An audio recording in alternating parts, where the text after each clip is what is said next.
End तब से आज तक इतने काफ़ी सारे लोग हैं जो मुझे देख के पहचान रहा हूँ सबको, और वो मुझे भी पहचानते हैं कि मेरी जर्नी क्या हो चुकी है in the last 15 years. So it is very nice to always be back home. अपने जब भी आप घर जाते हो और आप घर वालों से मिलते हो तो वो जरा थोड़ा फीलिंग होता है मुझे हमेशा पुणे में जब भी प्रेस कॉन्फ्रेंस होती है, और काफ़ी सालों में ना मराठी फिल्म्स की इतनी प्रेस कॉन्फ्रेंस होती नहीं है पुणे जैसे शहर में. तो अभी इस फिल्म के माध्यम से हो रही है तो मुझे बहुत खुशी है उसकी. तो जैसे आपने सवाल पूछा, मैंने इसके पहले एक मराठी में एक फिल्म बनाई थी ज़ॉम्बिवली नाम की, जो हॉरर और कॉमेडी का जो मिक्स था, जो मेरे लिए एक नई फिल्म थी, एक अटेम्प्ट था नए जॉनर का. और थैंकफुली वो फिल्म बहुत अच्छी रिसीव हुई. उस फिल्म के बारे में मुझे बहुत अच्छा फीडबैक मिला, और उस फिल्म को बहुत सारे नेशनल मीडिया ने भी रिव्यू किया था.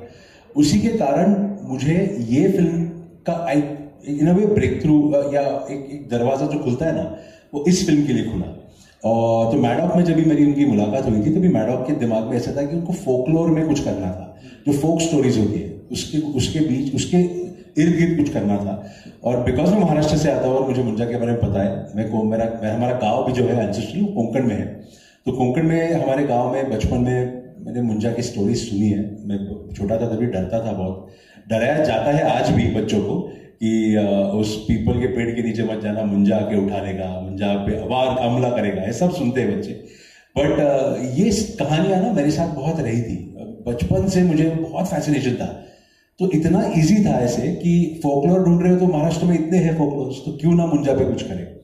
तो एक लेखक है, बहुत ही टैलेंटेड लेखक है, योगेश चांदेकर नाम के, जिन्होंने अंधाधुन फिल्म भी लिखी थी, जो ब्रिलियंट राइटर है. उन्होंने मुंजा की उनकी स्क्रिप्ट थी, और फिर हमने मिलके उसको एक स्क्रीन प्ले जो हमने शूट किया उस फॉर्मेट में लिखा.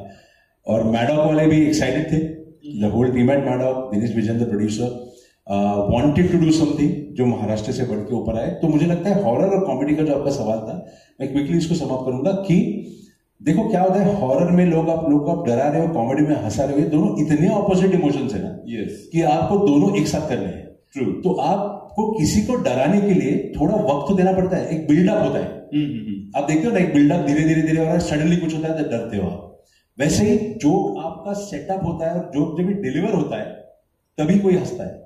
तो मुझे ये दोनों के लिए स्पेस मुझे लगता है हॉरर कॉमेडी में मिलती नहीं है. जैसे आप डराने के लिए सेटअप कर रहे हो, उसी के साथ आप इमीडिएटली आपको उनको हंसाना भी है. जो टाइमिंग का खेल है पूरा, और इस टाइमिंग के खेल में ट्रू बढ़िया. इसके लिए जोरदार तालियां हो जाए, बिकॉज ये बहुत सोच समझ करके करना पड़ता है. और इसी के साथ साथ हमारे साथ जुड़ रहे हैं अभय वर्मा, जो हमारे इस मूवी के लीड एक्टर हैं. अभय के लिए भी जोरदार तालियां हो जाए. कम ऑन एवरीवन, सभी तालियां दिखाई देनी चाहिए, थोड़ी ऊपर. वाह, very good. So Abhay, Sharvari and Aditya can speak in Marathi, so हम ये मराठी में ही रखने वाले हैं. आई होप आपका भी मराठी उतना ही बढ़िया है. बस और क्या चाहिए. मैंने मराठी सिखाया है. हाँ, सिखाया है इनको, और ये ढंग का मराठी बोल लेते हैं. पानीपत के पर मराठी बोल लेते हैं. तर कसं वाटतंय तुला आज पुण्याला येऊन? खूप छान. अरे वाह, very good. So, Sharvari and Abhay, tell me your experiences about doing this movie. When this movie came to you, आपके पास जब ये मूवी आई तो आप क्या सोच रहे थे? Sharvari, we'll start with you and then we'll go to Abhay.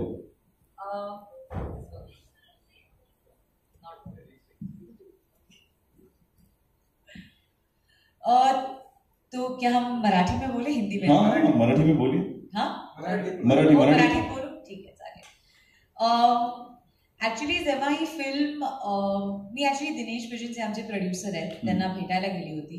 आणि तिकडे मी त्यांना हे सांगायला गेली होती की मला तुमच्याबरोबर काम करायचंय. मी तेव्हा काम शोधत होती आणि मला एक ऑपॉर्च्युनिटी हवी होती. त्या दिवशी तर ते मला म्हणाले की ऍक्च्युली आत्ताच आम्ही चेंज केलाय, सकाळी सकाळी तू डिरेक्टरला भेट. आणि आदित्य सर आले वरती, आणि मग आम्ही कॉन्फरन्स रूममध्ये बसून या फिल्मबद्दल बोलत होतो. ही जी फिल्म आहे ती इवन जेव्हा पहिल्यांदा मी ऐकली तेव्हा ही माझं माइंड ब्लोन होतं. ते पिक्चर बघितल्यावरती मला सेम फिलिंग आली, कारण जेव्हा आमची ही जी जर्नी झाली तेव्हा आय थिंक आदित्य सरांना सोडून आम्ही सगळे थोडेसे कन्फ्युज होतो, कारण त्यांना माहिती होतं की मुंजा कसा बनणार आहे, काय इमोशन्स आहेत. सो आम्ही खूप डिपेंडेंट होतो सरांवरती. आणि ऑनेस्टली आम्ही काल पिक्चर पाहिला आणि मला त्या दिवशीची आठवण झाली. त्या दिवशी मी स्क्रिप्ट वाचली होती की या पिक्चरमध्ये काम नक्की करायचंय, कारण अशी संधी परत मिळणार नाही, कारण पहिल्यांदा इंडियामध्ये असा पिक्चर बनतोय. तर जेव्हा मला ऑब्व्हियसली फिल्म मिळाली मी खूप ग्रेटफुल होती, आणि जो ऑडियन्स रिस्पॉन्स आम्हाला आज मिळतोय त्याच्यामुळे मी काय सांगू त्याच्याबद्दल. That's great. Thank you. And now coming to Abhay, तुझा एक्सपिरियन्स कसा होता या मूवीची स्क्रिप्ट बघितल्यानंतर? खूप छान. खूप छान. बताइए टेल अस कि आप जब पहली बार ये स्क्रिप्ट की तरफ आए और आपको ये मौका मिला end you started getting into this entire process, तो आपका प्रोसेस कैसे था और ये मूवी आपकी तरफ कैसे आई? अच्छा, पहले तो मैं सॉरी बोलता हूँ सबको कि मैं इतनी भी अच्छी मराठी नहीं बोलता कि मैं अच्छे से कॉन्वर्सेशन कर पाऊँ. हाँ, क्योंकि हमारी टीम में इतने महाराष्ट्रियंस थे, इतने मराठी कलाकार थे, इतने मराठी टेक्नीशियंस थे, हम सिर्फ मराठी में बात करते थे, तो इसलिए इतनी सीख ली कि हम कुछ भी इसके बारे में बोलते थे उसको समझ में आता. और कोंकण में शूटिंग हुई होगी तो कोंकण के आसपास भी वैसे ही परफेक्ट. और ये मैं मानता हूँ कि मेरे प्रोफेशन की एक बहुत ही अच्छी और खास बात ये है कि हम हर जो कैरेक्टर प्ले करते हैं, हर रोल प्ले करते हैं, उसके साथ साथ ना ही हम सिर्फ एक प्रोजेक्ट करते हैं, एक जिंदगी जीते हैं, उसके साथ साथ हम बहुत सारे कल्चर्स के बारे में भी जानते हैं, बहुत सारी लैंग्वेजेस सीखते हैं, और काफ़ी कुछ हमें जानने को मिलता है, which ultimately makes us a better person. तो मैं हमेशा ही बहुत ही खुशनसीब मानता हूँ अपने आप को कि मैं इस प्रोफेशन में हूँ first of all. End secondly एक बहुत ही ब्यूटीफुल प्रोसेस होता है ऑडिशन का, जो पता नहीं क्यों एक्टर्स बोलते हैं कि नहीं यार मैं मुझे पता है कि मैं टैलेंटेड हूँ, लेकिन ऑडिशन देने में थोड़ा सा ऐसा. तो मैंने जब इसका ऑडिशन दिया तो मुझे ऑडिशन देते वक्त ही फील आ गई कि ऐसा कुछ हिंदी फिल्म इंडस्ट्री में पहले होने नहीं वाला है. अगर ये फिल्म में मैं होता हूँ, वो मैंने उसी दिन ही ऑडिशन के बाद सीधा ही मंदिर चला गया था.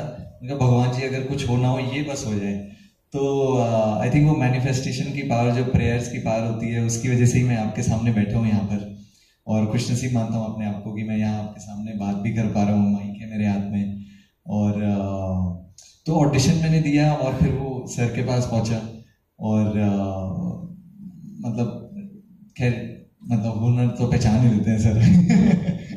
तो आपकी तरफ जब आए कि आपको शर्वरी, हाँ ते पण आहे, सॉरी तुमच्याबद्दल अभिमान आहे.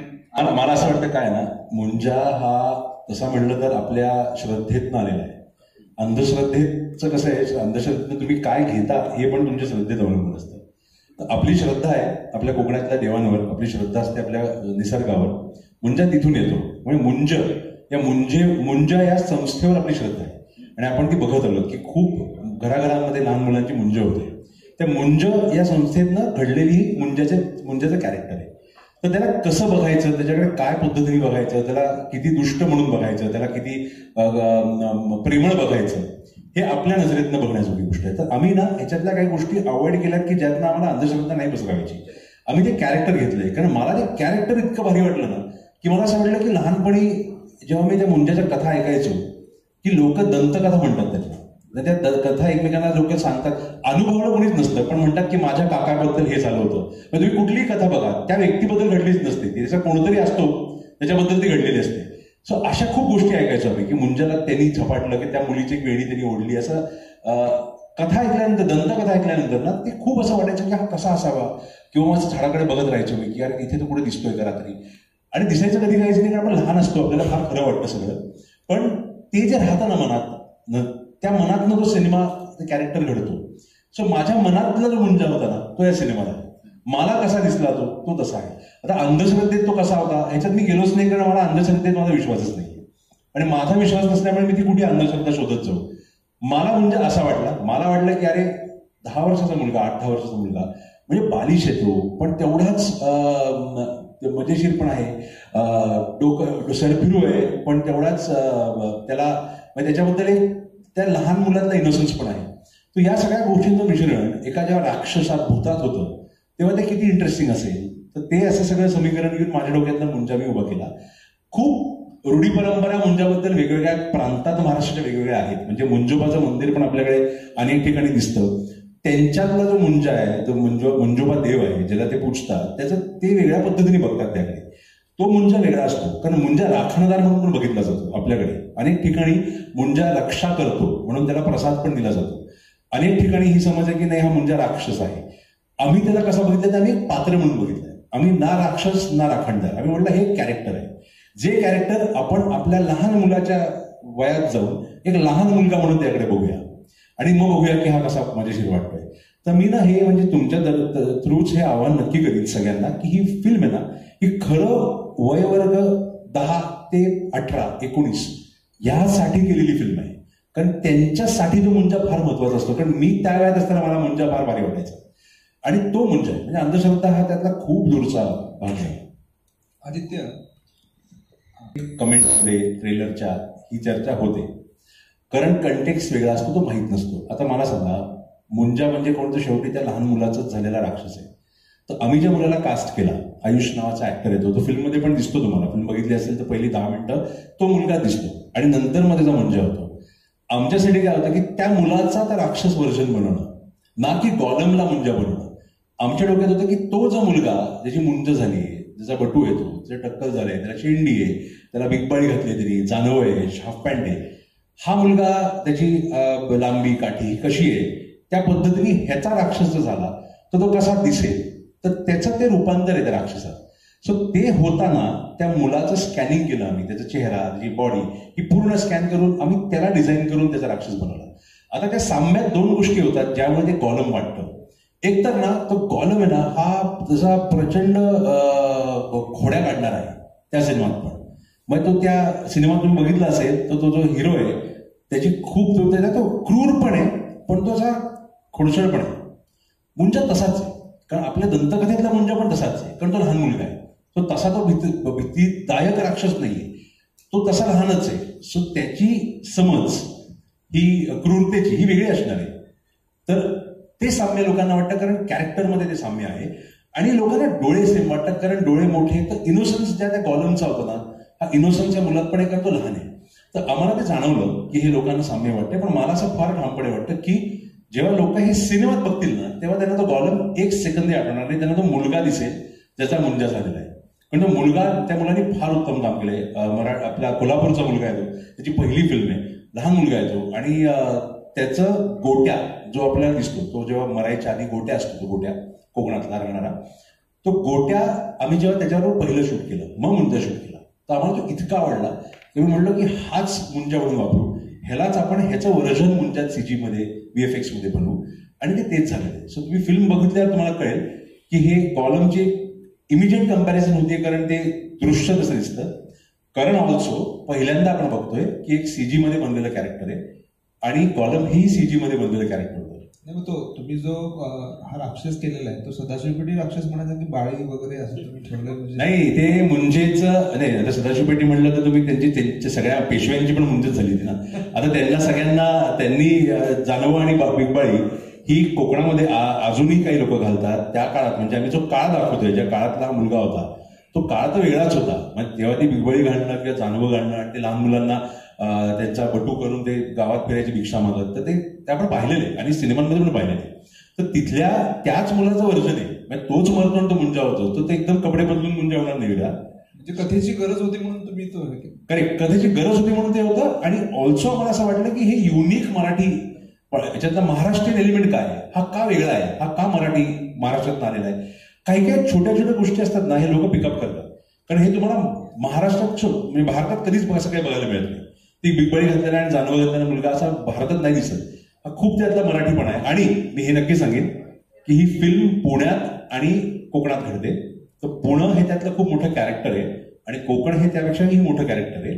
म्हणून ती बिगबाळी ही पुण्याचीच आहे आणि कोकणातली पण आहे. शर्वरीला मला एक प्रश्न होता. खरं तर पक्के पुणेकर शेजारी बसलेले आणि ते पण त्यांनी जे आता सांगितलं की ते पात्राची गरज काय होती आणि तो पुणेरी बाणा तिथं दिसून आलेला आहे. एका पुणेकर डायरेक्टरासोबत अनुभवी त्यांचं अख्खं खानदान या चित्रपट सृष्टीमध्ये वाहून घेतलं वडिलांपासून. म्हणजे मी तर पंजोबा, मी तर तुमच्या वडिलांशी माझा संबंध, मी जेव्हा पत्रकारितेत आलो कोल्हापूरमध्ये यायचे अध्यक्ष होते. मी खरं सांगू का, असं घरासारखं वातावरण होतं. कारण पहिल्यांदाच सेटवरती मी डिरेक्टरशी मराठीत बोलत होती आणि मी घरी मराठीतच बोलते. आणि माझ्या मित्रमैत्रिणी जे कोण मुंबईमध्ये राहतात त्यांचं पण असं हिंदी पण थोडं मराठी इन्फ्लुएन्सच असतं ऍक्च्युली. तर मला ऍक्च्युली खूप असा एक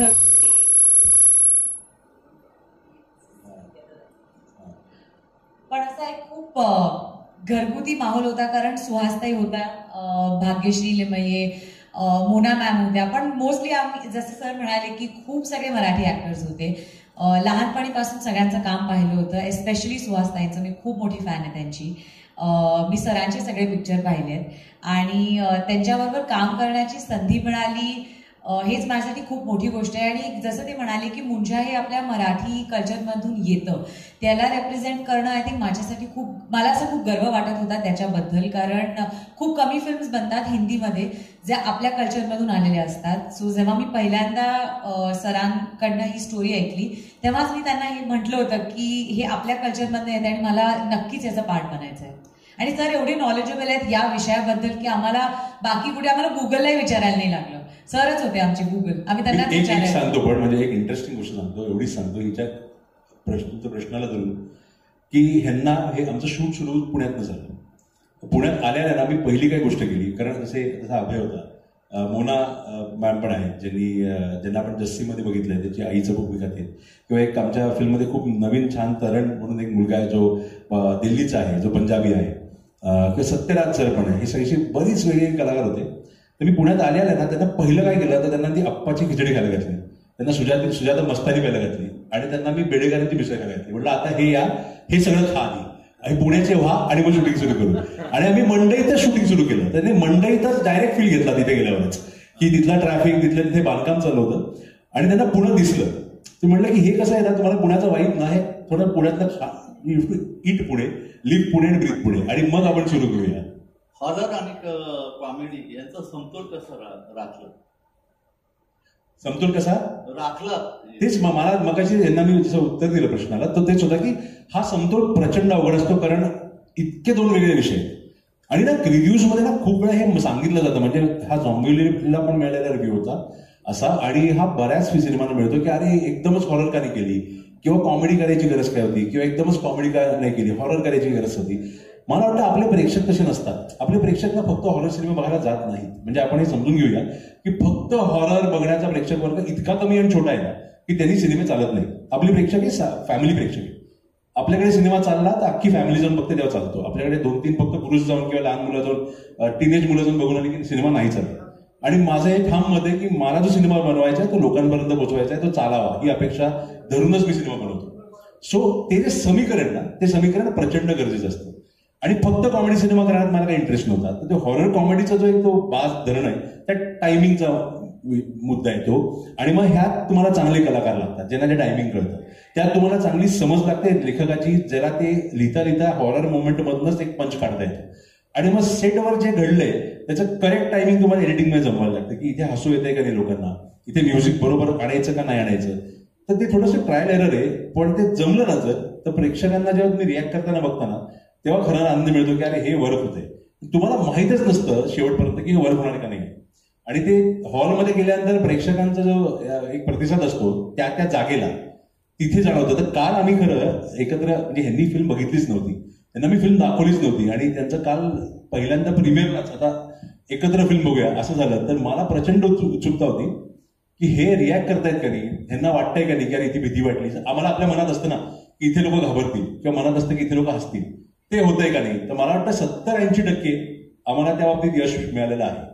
ट्रेलरवरती तुंबाडची कंपॅरिझन केलं जाते की त्या टाईपचं पिक्चर म्हणजे नाही, इनफॅक्ट आता कसं आहे, परत ह्यांचा प्रश्न होता तसंच, म्हणजे बिग बाळी जानू आहे किंवा मुलगा, ब्राह्मण मुलगा, शेंडीवाला, ते बघितलं की लगेच सगळ्यात तुम्हाला वाटू शकतं. कारण हे कुठल्या सिनेमात दाखवलं नाही हिंदीत कुणी. म्हणजे मराठी सिनेमा किंवा मराठी कल्चरचं रिप्रेझेंटेशन कुठल्या हिंदी सिनेमांमध्ये झाले आहे. खरं मी तुम्हाला प्रश्न विचारतो की मला सांगा शेवटचा सिनेमा ज्यात तुम्हाला महाराष्ट्र दिसला किंवा महाराष्ट्रातला कल्चर दिसला. डोळ्यासमोर ना फटकन तुंबाडाच येत होता, कारण तो सिनेमा होता. सो लोक रेफर करणारच आणि लोकांचा रेफरन्स येणारच. मे बी ह्याच्या पुढे जेव्हा असा सिनेमा येईल तेव्हा लोक त्याला मुंजा म्हणतील. सो हे होत राहणार, आपल्याकडे होत राहतं. सो मला वाटतं की ह्या खूप चांगली कंपॅरिझन आहे. आणि लोकांना जर वाटत असेल तर माझा फार आवडता सिनेमा आहे तुंबाड. पण तुंबाड हा जेन्युइन हॉरर सिनेमा आहे. आमचा सिनेमा फक्त हॉरर नाही आहे, आमचा सिनेमा कौटुंबिक सिनेमा आहे. सो ते रेफरन्सिंग आहे ना, ते फक्त तेवढ्या पुरतं राहील, त्याच्या पलीकडे नाही राहणार. आदित्य सरपोतदारांचे चित्रपट म्हणलं की कोकणात, पण हे म्हणजे तुम्ही हा प्रश्न कुठल्याही मराठी दिग्दर्शकाला किंवा भारतातल्या कोणाला विचारा, तुम्ही तिथून येताना त्याच्याबद्दल तुम्ही ती कथा तिथली सांगितली पाहिजे. कारण तुम्हाला तिथली जागा, तिथली लोक, तिथला निसर्ग, तिथे राहणीमान हे तुम्हाला माहित असतं. तुम्ही तिथून येत नाही, त्याच्याबद्दल तुम्ही जेव्हा सिनेमा करायला जाता ना, तेव्हा तो कुठेतरी उडून तडून आवडून केलेला वाटतो. आणि मला असं वाटतं मुंजासारखा विषय हा असा पण नाही की मी तो विषय होता विदर्भातला आणि तो मांडलाय कोकणात, तो मुळात आहेच विषय कोकणातला.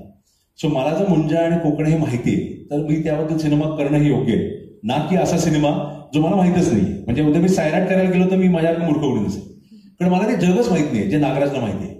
उद्या मी नागराज मुंजा करायला गेला तर तो त्याला असं वाटेल की अरे मला जर ह्याच्याबद्दल अजून जाणून घेणं गरजेचं आहे. सो हे मला वाटतं आपल्या कल्चरल अपब्रिंगिंग मध्ये प्रत्येकाचं असतं. आणि मी प्रत्येक सिनेमा कोकणातला का करतो, कारण मला असं वाटतं मला कोकण लहानपणापासून माझ्यात ते आहे आणि मला ते आवडतं, म्हणून कोकणाला दरवेळेस, आणि माझा हा पण प्रयत्न असतो, म्हणजे हा कसा सेल्फिश प्रयत्न असतो की भारतापर्यंत कोकण पोचावं. कारण मला दरवेळेस मी कोकणात जातो ना, मला असं जे हळहळ येते मला की अरे ते कसं लोकांना हे बीच कसे माहित नाहीत, लोकांना हे कसं निसर्ग माहित नाही, हे काय म्हणजे लोक जातात का गोव्याला, इथे काय येत नाही. हे मी ह्यांना विचार आहे, म्हणजे किती ह्यांना कुठे कुठे फिरवलंय कोकणामध्ये, कारण हेच सांगतील, कारण हे पर्यटक होते त्या काळातले. मी तसं माझं कोकण असल्यासारखं फिरत होतो, पण कोकणाबद्दलचं जे प्रेम आहे ते मला वाटतं लोकांपर्यंत पोहोचवणं आणि सिनेमाद्वारे पोहोचवणं याच्यापेक्षा उत्तम मीडियम नाही. अभय आणि शर्वरी, तुमच्यासाठी एक प्रश्न होता की नक्की यामध्ये तुमची काय भूमिका राहिली आणि काय नक्की या पूर्ण मूवीज मध्ये काय आपलं पूर्ण रोल राहिला, थोडीशी त्याची माहिती द्या. अभयनेच दिलं तर बरं राहील आणि मराठीतच द्या, थोडस कच्चं पक्क होईल, मात्र आवडेल आम्हाला मराठी ऐकायला तुमची. हाँ ओके सॉरी, मैं लेडीज फर्स्ट वाला थोड़ा सा इसलिए, बट थैंक यू. तो एक दिल का बहुत साफ और नरम और बहुत ही सेंसिटिव इंसान है, एक लड़का है जिसका नाम है बिट्टू, और बहुत ही खूबसूरत जर्नी है उसकी. वो कैसे एक sensible say little bit of practical side, जब डिफिकल्ट सिचुएशंस, एक्चुअली क्या है कि हमारी जिंदगी में भी ऐसा होता है जब हमारी लाइफ में डिफिकल्ट सिचुएशंस आती है ना, जब हम कंफर्ट लेवल के बाहर रखे जाते हैं तब हमें पता लगता है कि ओ ये भी सीखा जा सकता है. तो दैट्स व्हेन लाइफ हैपेंस.